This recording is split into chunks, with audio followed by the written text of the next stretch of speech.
Tirupati smart సిటీగా ఎంపిక కాగానే దశాదిశ మారుతుందని భావించారంతా. ఆధ్యాత్మిక నగరానికి అందమైన సొబగులు, అంతకు మించిన అభివృద్ధి, కొత్త అందాలను తీసుకొస్తుందని మురిసిపోయారు. కానీ ఏం లాభం? కేంద్ర రాష్ట్ర ప్రభుత్వాలు ఉత్సాహం చూపిస్తున్నా స్థానిక అధికార యంత్రాంగం మాత్రం మొద్దు నిద్ర వేయడం లేదు. దీంతో పనులన్నీ పడకేశాయి. స్మార్ట్ సిటీలో స్లోగా జరుగుతున్న అభివృద్ధిపై ఎన్టీవీ స్పెషల్ స్టోరీ. కలియుగ ప్రత్యక్ష దైవం వెంకన్న పాదాల చెంత వెలిసిన తిరుపతి రోజురోజుకు విస్తరిస్తోంది. ఒకప్పుడు కురుగ్రామంగా ఉన్న తిరుపతిలో 7,000 కుటుంబాలు ఉండేవి.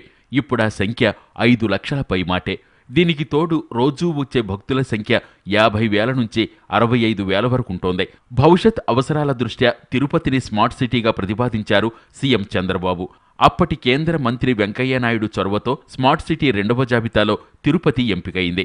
ఈ నగరాన్ని అంతర్జాతీయ ప్రమాణాలతో రూపొందించడానికి లోతైన అధ్యయనంతో పాటు దీర్ఘకాలిక ప్రణాళికలను మున్సిపల్ అధికారులు సిద్ధం చేసుకున్నారు. నగర పరిధి 34 చదరపు కిలోమీటర్లు. ఇందులో నివాసిత ప్రాంతం తక్కువగా ఉండడంతో ఎక్కువ భాగం స్మార్ట్ పరిధిలోకి వచ్చింది. దీని అభివృద్ధంతా కేంద్ర పట్టణాభివృద్ధి సంస్థ పర్యవేక్షిస్తుంది. 1,650 కోట్ల రూపాయలు నిధులకు గాను 192 కోట్ల రూపాయలు నగరపాలక సంస్థ ఖాతాలోకి ఇప్పటికే జమ అయ్యాయి. మరో 190 కోట్లు రాష్ట్ర ప్రభుత్వం దగ్గర ఉన్నాయి. 50 డివిజన్లలో 5 లక్షల మంది జనాభా. తిరుపతిలో నగర అవసరాలేంటి, స్థానిక వనరులేంటి, యాత్రికుల సదుపాయాలకు సంబంధించిన అంశాలతో పాటు చేయాల్సిన పనులను ప్రభుత్వానికి నివేదించింది మున్సిపల్ శాఖ. నగరానికి అవసరమయ్యే 77 పనులను గుర్తించారు. కానీ ఇందులో ఒక్క పని కూడా ఇప్పటిదాకా పూర్తి కాలేదు. ఎక్కడ వేసిన గొంగళి అక్కడే అన్న చందంగా మారింది. తిరుపతి ప్రపంచ పుణ్యక్షేత్రం. దీనికి స్మార్ట్ సిటీ అవకాశాలు ఎక్కువ ఉన్నాయని చెప్పి నిధులు కేటాయించడం జరిగింది. అదేవిధంగా 1,650 కోట్ల పైచీలకు స్మార్ట్ సిటీ ఖర్చు పెట్టి తిరుపతిని అందంగా, సుందరవనంగా, అద్భుతమైన పుణ్యక్షేత్రంగా తీర్చిదిద్దామని చెప్పి నిధులు కేటాయిస్తే ఇప్పటికీ 3 సంవత్సరాలని తొడావాళ్ళు కానీ మున్సిపల్ అధికారులు కానీ కనీసం ఏమాత్రం కూడా పట్టించుకోకుండా తిరుగుతున్నారు. నిధులన్నీ ఎన్నికెళ్ళిపోతా ఉంటే కూడా కలెక్టర్ కానీ, కమిషనర్ కానీ, అధికారులు కానీ, ఏఎస్ ఆఫీసర్ కానీ చాలామంది వరకు నిధుల విషయంలో చాలా వరకు ఇబ్బంది పెట్టిస్తున్నారు. చినుకు పడితే చిత్తడయ్యే రోడ్లు, అస్తవ్యస్తమైన డ్రైనేజీ వ్యవస్థ, వీటికి మించి ట్రాఫిక్ సమస్యలతో నగరవాసులు నరకం అనుభవిస్తున్నారు. ఈ సమస్యలతో స్థానికులే కాదు, యాత్రికులు కూడా అసహనం వ్యక్తం చేస్తున్నారు.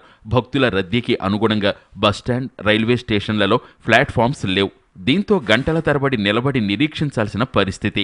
స్మార్ట్ సిటీలో భాగంగా కేంద్ర రాష్ట్ర ప్రభుత్వాలు ఉత్సాహం చూపిస్తున్నా అధికారులు మాత్రం మొద్దు నిద్ర వేయడం లేదని నగరవాసులు మండిపడుతున్నారు. ఇప్పటికీ కూడా స్మార్ట్ సిటీలో ట్రాఫిక్ సమస్య ఇంకా ఇబ్బందికరంగానే ఉంది. దాదాపు కొన్ని నిమిషాల పాటు ఎమర్జెన్సీ ఉన్నా కూడా కొన్ని సర్కిల్లో దాటే పరిస్థితులు ఏర్పడతా ఉంది. అదేవిధంగా పొల్యూషన్, భారీ ఎత్తున పొల్యూషన్ పెరిగి ట్రాఫిక్ సిగ్నల్స్ ఇబ్బంది పడుతున్నాయి. అదేవిధంగా అనేక ఇబ్బందులు ఉన్నా కూడా వాటర్ సమస్య కూడా 2 లైన్ వేస్తామని అది కూడా అయిపోయింది. అంతా కూడా టీటీడీ నుంచి వచ్చిన నిధులు రావాల్సిన విషయం రాకుండా అయిపోయాయి. అదేవిధంగా మున్సిపల్ అధికారులు స్పందించడం లేదు. తొడా ప్లాన్లు కాగితాల మీద ఇచ్చిపోయినాయి. కానీ 3 ఏళ్లుగా జరుగుతున్న ఈ తతంగం అంతా కూడా కనీసం 2 అడుగులు ముందుకి 1 అడుగు వెనక్కే కాకుండా 1 అడుగు ముందుకి 2 అడుగులు పడిపోతున్నాయి. ఇవన్నీ కూడా తిరుపతి వాసులుగా మేము బాధపడుతున్నాం. స్మార్ట్ పార్కుల పనులు 80% పూర్తయ్యాయి. గోడలకు పెయింటింగ్, ఈ స్కూల్, అండర్ కేబుల్ సిస్టమ్ లాంటి పనులు ఇంకా జరుగుతూనే ఉన్నాయి. అప్పుడప్పుడు కలెక్టర్ హడావుడి చేసినా అవి సమీక్షలకే పరిమితమయ్యాయి. Sky walk, smart cycle, smart bikes, multi parking, shopping mall, ఇలా పనులు పేపర్కే పరిమితమయ్యాయి. అధికారులు మాత్రం ప్రాజెక్టులకు టెండర్లు వేశామని చెప్తున్నారు. కానీ పనుల్లో పురోగతి లేకపోవడంపై నగరవాసులు అధికార యంత్రాంగంపై మండిపడుతున్నారు.